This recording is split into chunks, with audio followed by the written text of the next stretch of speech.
반갑습니다. 네, 안심인명 어렵죠. 이게 140회 향연어터 제목이었을 겁니다. 그죠? 근데 오늘은 저 안심인명을 이루기 위한 구체적인 이제 5가지 마음에 대해서 좀 설명을 드리려고 해요. 안심인명의 삶을 위한 5가지 마음. 이 주제로 한번 해보겠습니다. 복습해 볼까요? 안심인명이 뭔지 모르시는 분들이 계셔서. 다 까먹으셨죠? 네. 한번 읽어봅시다. 시작. 어떤 것에 의해서도 흩어지지 않는 완전히 평정한 편안함에 달한 마음의 상태.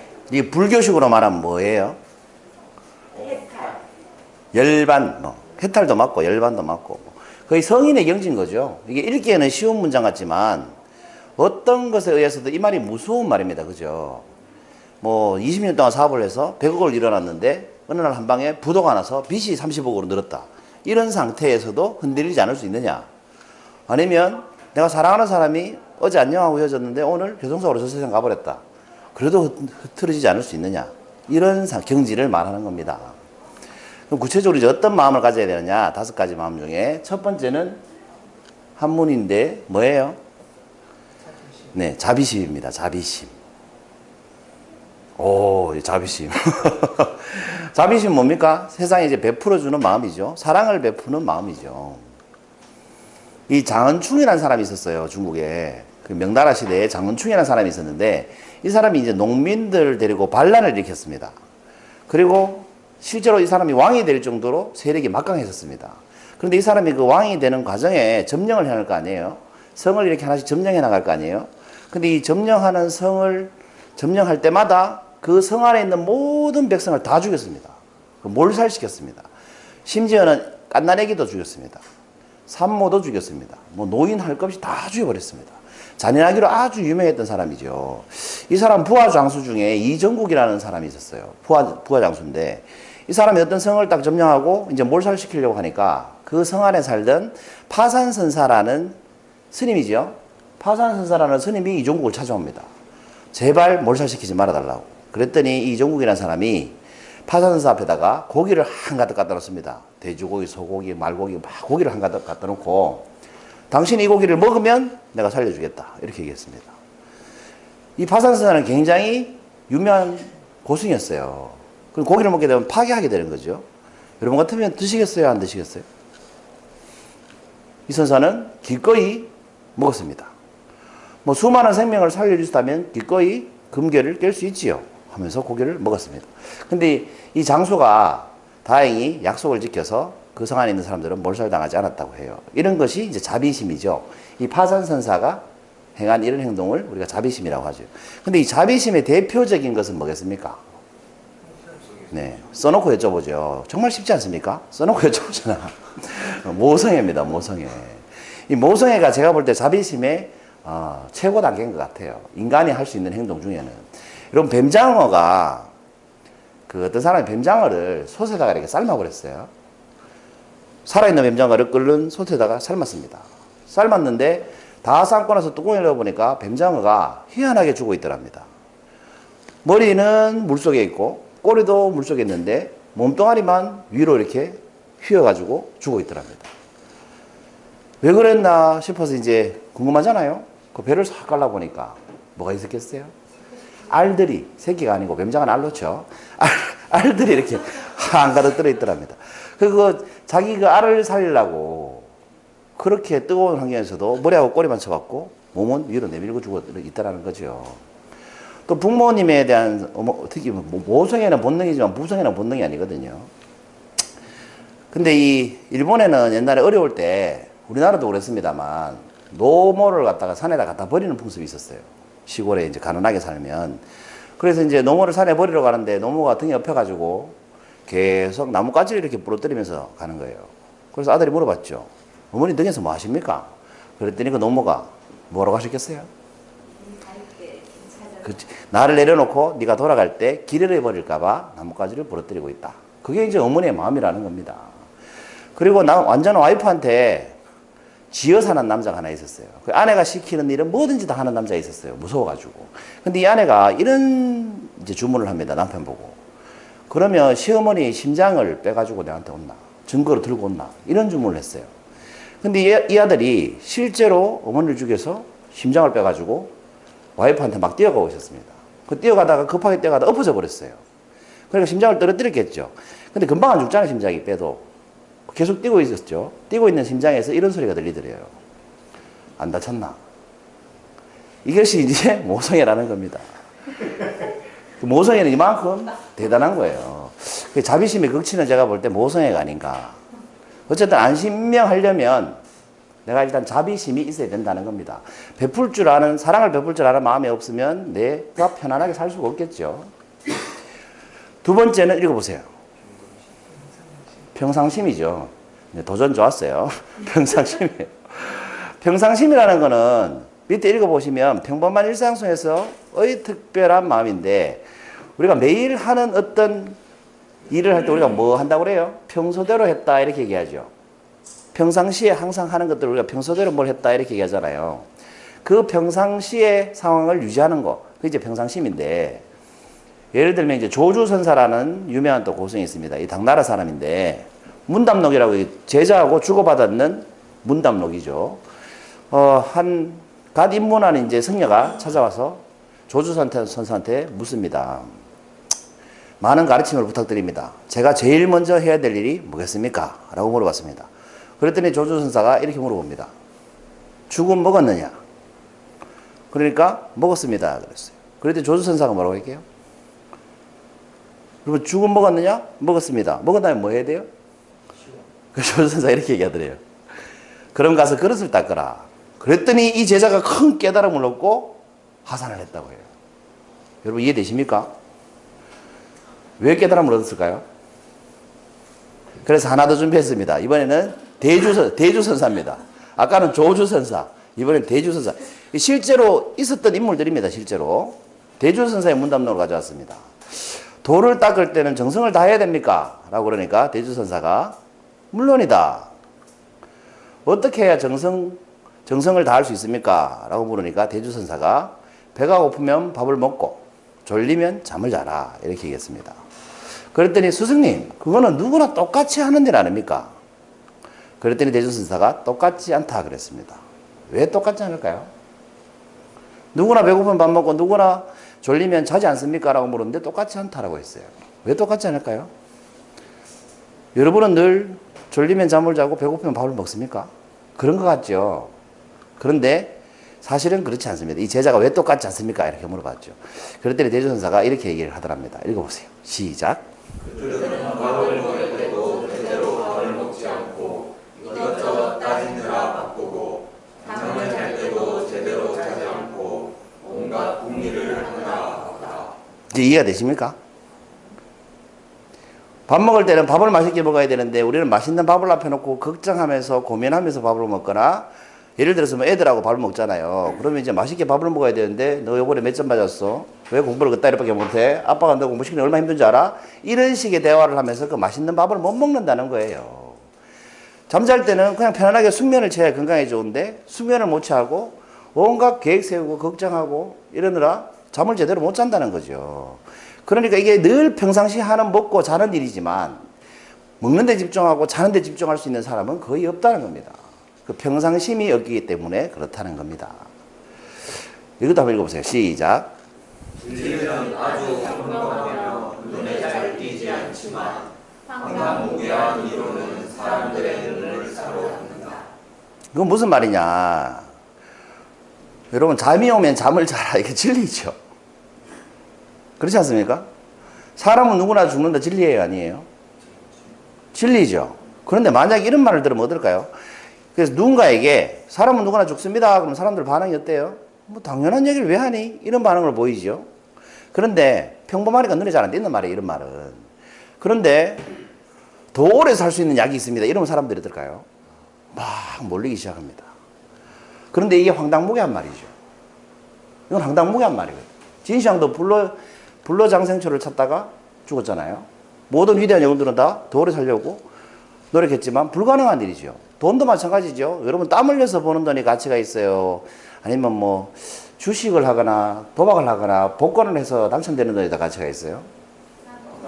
당연히 땀 흘려서 더 버는 데 더 가치가 있죠. 근데 누군가 이렇게 얘기를 합니다. 땀 흘려서 돈을 보십시오. 그 돈이 가장 가치 있습니다. 여러분 이런 말 들으면 기분이 좋아하십니까? 뻔한 소리 하지 마라. 그걸 누가 모르냐 이렇게 얘기합니다. 그렇지 않습니까? 그러면서 이런 말 들으면 어때요? 로또 사라. 당첨되면 대박 난다. 솔깃하지 않습니까? 그래서 매주 로또를 사죠. 복권을 사거나. 이런 말은 굉장히 솔깃하다는 겁니다. 내가 어떤 사업인데 네가 투자하면 수익률 연간 20% 줄 수 있다. 이러면 어때요? 솔깃해진다는 겁니다. 사실은 근데 이것은 뭐예요? 황당무계한 얘기라는 겁니다. 왜? 상식적으로 주식을 해서 아무리 수익이 나도 10%를 넘기가 쉽지 않은 상황인데, 그러니까 의심을 해봐야 되는데 사람들은 황당무계한 얘기에 현혹되기 때문에 사기를 당한다는 거예요. 왜? 평상심을 잃었기 때문에 그렇습니다. 그러니까 평소 내가 하는 일이 가장 내 삶에 가장 중요한 일이고 가치 있는 일이다 라고 느껴야 그게 평상심대로 사는 사람이다 이 말입니다. 자, 세 번째 마음은 뭐예요? 우리 한문을 많이 하시네요. 청정심입니다. 청정심. 어떤 유혹에도 흔들리지 않을 수 있는 깨끗한 마음. 이것이 청정심이죠. 소동파라고 들어보셨죠? 뭐 잘 몰라도 들어는 보셨잖아요. 이게 무슨 파가 아니고 사람 이름입니다. 소동파라는 사람이 있는데 유명한 중국의 시인이죠. 시인. 이 시인이 분인이라는 승려하고 굉장히 친했습니다. 친했다기보다는 좀 실력을 겨루는 사이였죠. 이 소동파가 이런 시를 지었습니다. 한번 읽어보실까요? 시작. 하늘에게 머리 숙여 절하노니 하늘이 빛으로 천하를 두루 비추고 활풍이 불어도 흔들리지 않으며 작은 면 위에 단정히 앉아있으시네. 이게 무슨 말이냐면 이 소동파가 공부를 어느 정도 이제 터득하고 나니까 자기 자신이 좀 대단하게 느껴졌던 거예요. 그래서 자기 자신을 이렇게 좀 지켜 세운 시인 겁니다. 팔풍 8가지 종류의 바람이 불어도 흔들리지 않을 수 있을 만큼 나는 성숙했다. 그리고 자금년이라는 것은 그 부처가 돌을 닦기 위해서 앉아있는 자리를 자금년이라고 해요. 자금년이 앉아서 단장에 앉아 계시네. 이렇게 멋진 시를 썼다고 생각했죠. 그리고 강 건너에 사는 불일이라는 고성한테 이 시를 하인을 시켜서 보냈습니다. 이렇게 시를 보냈죠. 그리고 기다리고 있겠죠. 어떤 대답이 나올지 이제 기대하면서 기다리고 있었어요. 그런데 하인이 가지고 온 대답이 뭐였냐면 이거였습니다. 불이라는 고성이 이렇게 답을 썼습니다. 방귀 뀌는 소리네. 여러분이 소동파였으면 어땠을까요? 나름대로 돌을 터득했다고 굉장히 자부심을 가지고 자랑하려고 시를 보냈는데 답이 이렇게 온 거예요. 그래서 소동파가 열받아가지고 당장 달려가서 배 타고 강 건너가서 그 분이라는 고성이 있는 금산사라는 절에 찾아갔습니다. 찾아갔더니 불인은 나가고 없고 불인이 이 메모를 한 장 남겨놨는 걸 봤습니다. 그 메모 내용이 뭐였냐 하면 팔풍에도 흔들리지 않는다더니 방귀 한 번에 강을 건너는구나. 그 소동파가 그만큼 모자랐다는 거죠. 청정심이 부족했다는 것을 소동파는 알고 있었던 겁니다. 지 스스로 팔풍에도 흔들리지 않는다고 해놓고 방귀 소리 한번 그 말 한마디에 욱해가지고 강을 건너가는 자기 자신을 발견하게 된 거죠. 얼마나 부끄러웠겠습니까? 청정심이 없었기 때문에 그런 겁니다. 여러분 이런 말을 듣는다면 흔들리지 않을 자신 있으십니까? 빈 통장을 만들어서 체크카드를 일주일 동안만 빌려주시면 300만 원 드리겠습니다. 그냥 그렇게 쉽게 말해서 통장 하나 만들어 주셔가지고 통장은 안 줘도 체크카드만 주시면 내가 300만 원 줄게요. 이렇게 하면 솔깃하지 않습니까? 이게 가끔 날아오는 스팸 문자죠. 그리고 실제로 300만 원 줍니다. 근데 돈이 없는 사람들은 솔깃하죠. 그럼 이 통장들을 300만 원 주고 샀는 사람들은 어디에 이용할까요? 사기에 이용합니다. 그러니까 차명 계좌가 아니라 실명 계좌가 되는 거죠. 실제 계좌 주인이 있으니까. 이 통장으로 사기를 쳐서 돈을 다 받아가지고 중국으로 송금하고 이렇게 하는 거예요. 그게 흔들리면 청정심이 없는 거고, 흔들리지 않으면 청정심이 있는 거다. 그 유혹에 흔들리지 않는 마음이 청정심이다 이 말입니다. 여러분 제가 강의를 하잖아요. 그럼 한 달에 버는 수입이 있겠죠. 뭐 많을 때도 있고 적을 때도 있겠죠. 근데 여러분 사업하시는 분들은 보면 가끔은 고정적인 수입이 있었으면 좋겠다 이런 유혹이 되죠. 팀장님 안 그래요? 근데 누가 저보고 스카웃을 하는 거예요. 제의를 하는 거예요. 월급 1,000만 원 드릴 테니까 우리 회사 와서 주십시오라고 스카웃 할 수 있죠. 그럼 제가 하는 일을 강의를 접고 거기 갈 수도 있고 안 갈 수도 있잖아요. 근데 제가 지금 시작한 이 일은 제 사명을 가지고 시작했잖아요. 근데 돈 많이 준다고 그 회사를 가버린다면 청정심이 없는 거죠. 돈을 아무리 많이 준다고 해도 안 가야 청정심이 있는 거고 이게 제업이 되는 거죠. 그런 것들이 이제 청정심인 겁니다. 그러니까 여러분 지금 하고 계신 일에 내가 어느 정도 흔들리지 않고 몰입할 수 있느냐 이런 마음, 청정심을 가지셔야 된다 이 말이에요. 그래야 안심명할 수 있겠죠. 그렇지 않으면 늘 혼란스럽지 않겠어요? 갈까 말까 갈까 말까 할까 말까 할까 말까 늘 그런 생각으로 살아야 될 것 같아요. 자, 네 번째 마음입니다. 뭐예요? 쉽죠? 자유심입니다. 이 자유심은 내려놓고자 하는 마음, 버릴 수 있는 마음이에요. 글자 잘 보이시나요? 이 다나선사라는 선사가 있었는데 마조선사의 제자입니다. 마조선사는 선종 쪽에서는 대단한 이제 존경을 받는 고승인데 그분의 제자가 다나선사죠.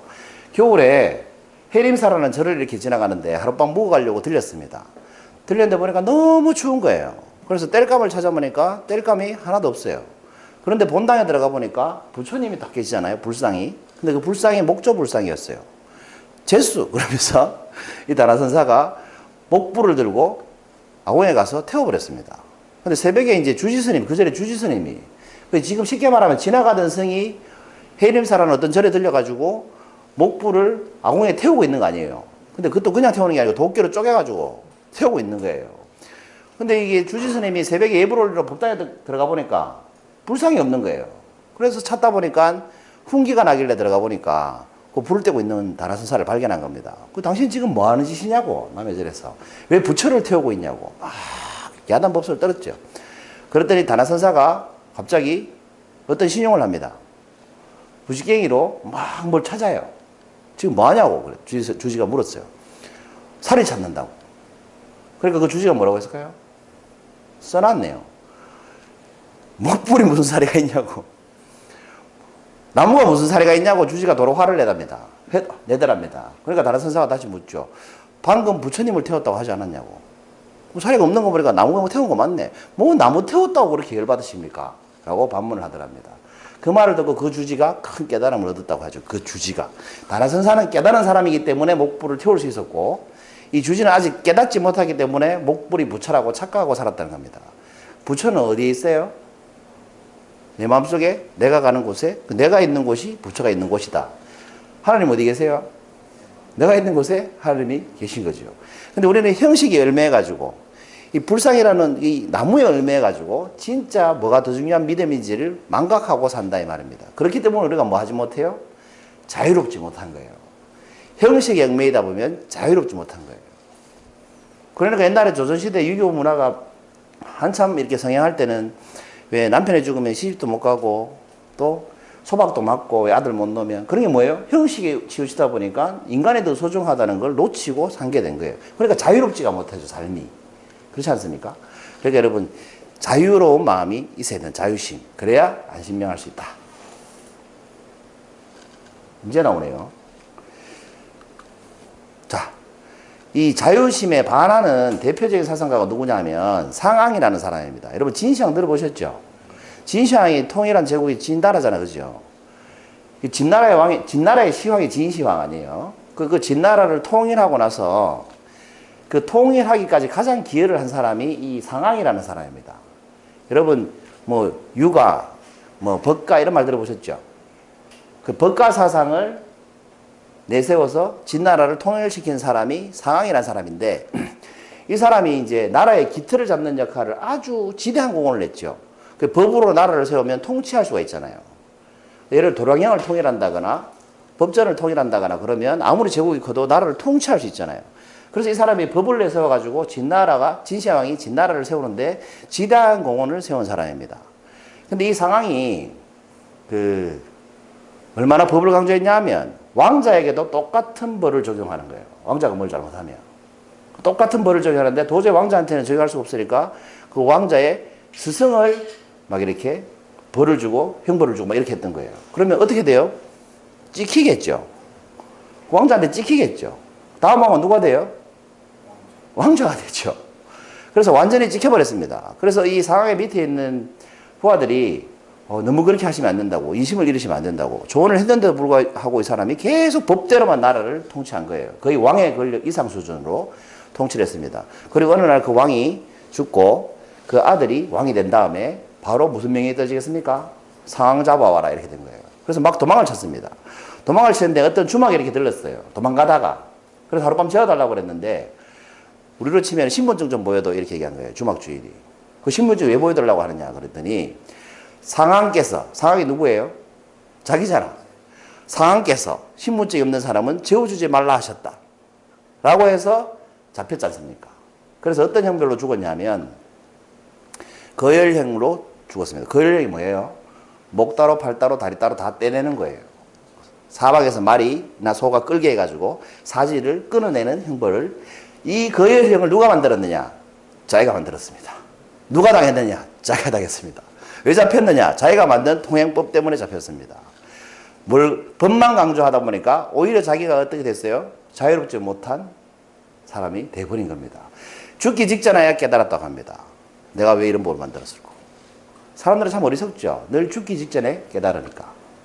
자, 마지막 5번째 마음은 자연심입니다. 자연심. 구름과 물처럼 자연스러운 마음인데 여러분 약산 이고 문답도라는 게 있어요. 이 그림 이름이죠.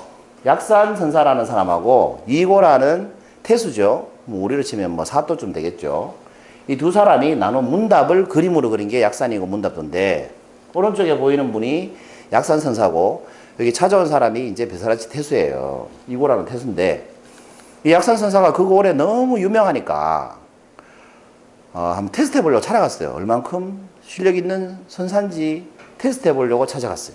찾아갔는데 깊은 산에 들어가니까 이 소나무 밑에 앉아가지고 약산 선사가 불경을 이렇게 읽고 있더랍니다. 그런데 자기가 왔는데도 본체도 안 하더랍니다. 기분 나쁘죠? 그래서 고개를 확 돌리면서 이렇게 말을 했어요. 직접 뵙는 것이 명성 듣는 것보다 못하구만 하고 돌아서 버렸습니다. 그랬더니 뒤에서 약산 선사가 이렇게 얘기하죠. 자사는 어떻게 해서 뒤로 듣는 것만 중요시이고 눈으로 보이는 것은 그렇게 하찮게 얘기하느냐. 그게 무슨 말이냐. 내가 이렇게 하찮아 보인다고 꾀죄죄하지 뭐 못생겼지 옷도 더럽지 그러니까 왜 이렇게 눈으로 보는 것에 대해서는 소홀히 여기느냐라고 하니까 뭔가 있구나 싶어서 죄송합니다 사과를 하고 질문을 하죠. 스님 도란 무엇입니까? 이렇게 물어봅니다. 그랬더니 약산선사가 이렇게 얘기합니다. 하늘 한번 가리키고 땅 한번 가리키고 손으로 아시겠습니까? 이렇게 물었습니다. 여러분 아시겠습니까? 이 자사가 도란 무엇입니까? 물었는데 약산선사가 이렇게 아무 말도 안 하고 아시겠습니까? 이렇게 물었습니다. 솔직하게 모르겠습니다. 그랬죠. 그랬더니 이렇게 얘기를 하더랍니다. 이게 그 유명한 운제 청천 수제명이라는데 수제명이라는 말을 했다는 거죠. 운제 구름은 있다. 청천 어디에? 푸른 하늘에 있고 물은 어디에 있어요? 병 속에 있다. 그런 뜻으로 한 말입니다. 이게 무슨 뜻이겠습니까? 네, 골치 아프신 관계로 제가 설명하도록 할게요. 구름은 푸른 하늘에서 이렇게 자유롭게 떠다니고 물은 병 속에 있다는 말은 뭐예요? 물은 병 속에 있으면 무슨 모양이 돼요? 병 모양이 되고 강 위로 오르면 강 모양이 되고 뭐 우리 다른 그릇에 있으면 다른 그릇 모양이 되죠. 그러니까 이게 자연은 이렇게 자연스럽다는 거예요. 이것이 도다 이렇게 얘기를 해준 겁니다. 그래서 이 이고라는 자사가 큰 깨달음을 얻었다고 하죠. 이 한마디에. 그러니까 여러분이 깨달음을 주는 사람도 실력자여야 되지만 제가 볼 때 깨닫는 사람도 실력이 있어야 될 것 같아요. 그렇지 않습니까? 아까 맨 처음에 그럼 가서 그릇을 닦으라 하니까 그 제자는 깨치죠. 근데 다른 제자는 아무리 설명해줘도 못 깨치죠. 네, 여러분 어떠십니까? 네, 질문이 실수인 것 같아요. 죄송합니다. 아무튼 이렇게 해서 이것을 자연심이다 이렇게 얘기합니다. 5가지 마음이 뭐라고요? 첫 번째 두 번째 평상심. 뭔지는 아시겠죠? 네. 세 번째 네 번째 5번째 자연심. 이렇게 5가지가 있어야 우리가 안심인명 흐트러지지 않고 흔들리지 않는 평정한 마음으로 살 수 있다 이 말입니다. 마지막으로 에피소드를 하나만 더 얘기해 드릴게요. 이 백낙천이라는 사람이 있었어요. 그리고 도림선사라는 스님이 있었어요. 이 도림선사라는 스님의 별명은 새둥지 스님이었습니다. 왜냐하면 나뭇가지 위에 이렇게 올라가가지고 까치둥지 옆에 살았거든요. 그리고 까치하고 인사 나누면서 살고. 그래서 새처럼 새 둥지 지어놓고 산다고 새둥지 스님이라는 별명이 있었어요. 이 도림선사를 백낙천이라는 사람이 초대를 했는데 오질 않는 겁니다. 그래서 자기가 찾아갔어요. 찾아가서 이렇게 물었죠. 너무 위험하게 사시는 거 아닙니까? 이렇게 얘기했어요. 그랬더니 도림선사가 당신이 더 위험해 보입니다. 그러니까 백낙천이라는 사람이 저는 항저우에서 가장 높은 벼슬을 하고 있는 사람인데 제가 왜 더 위험합니까? 라고 했어요. 항저우였거든요, 여기가. 왜 제가 더 위험합니까? 그랬어요. 그랬더니 도림선사가 그 자리에 계시면 늘 음모, 시기, 질투, 배신 그런 것들에 시달려야 되지 않냐고. 언제 죽을지 모르지 않냐고. 그래서 불안하게 살지 않으셔야 되냐고. 그러니 당신이 더 위험하지 않느냐고. 이렇게 얘기를 했습니다. 그럼 제가 어찌하면 좋겠습니까? 큰일 났잖아요. 내가 더 위험하니까 어찌하면 좋겠습니까? 라고 물었습니다. 그랬더니 도림선사가 이렇게 얘기합니다. 좋은 일만 하고 나쁜 일을 행하지 마십시오. 여러분이 이 백낙천이라면 기분이 어때요? 어찌하면 좋겠습니까? 그랬더니 좋은 일만 하고 나쁜 일 하지 말래요. 기가 막히지 않습니까? 그래서 이렇게 얘기했습니다. 그거야 3살짜리도 다 아는 진리 아닙니까? 뭐 그런 걸 답이라고 얘기해 줍니까? 이런 반응을 보였죠. 그랬더니 도림선사가 이렇게 얘기하더랍니다. 한번 읽어보세요. 시작.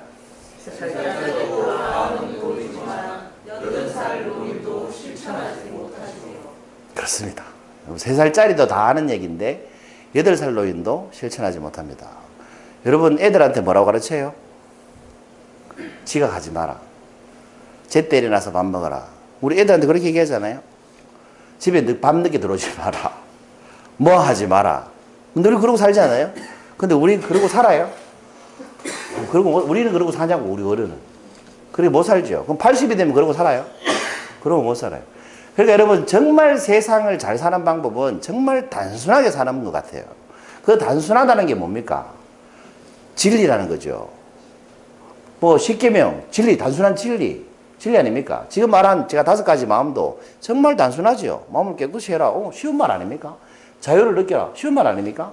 흔들리지 마라. 맞는 말이죠. 그런데 실천하기가 너무너무 힘들다는 겁니다. 그래서 제가 볼 때 성인과 일반인의 가장 큰 차이는 그 지식의 크고 작음이 아닌 것 같아요. 실천할 수 있는 용기와 역량의 차이가 아닌가. 그런 생각이 들었습니다. 그래서 오늘은 안심명 우리가 하지는 못할지언정 하려고 노력하는 삶을 살아야 되지 않겠느냐. 그러려면 필요한 5가지 마음을 말씀드렸습니다. 145번째입니까? 헷갈려요. 145번째 맞나요?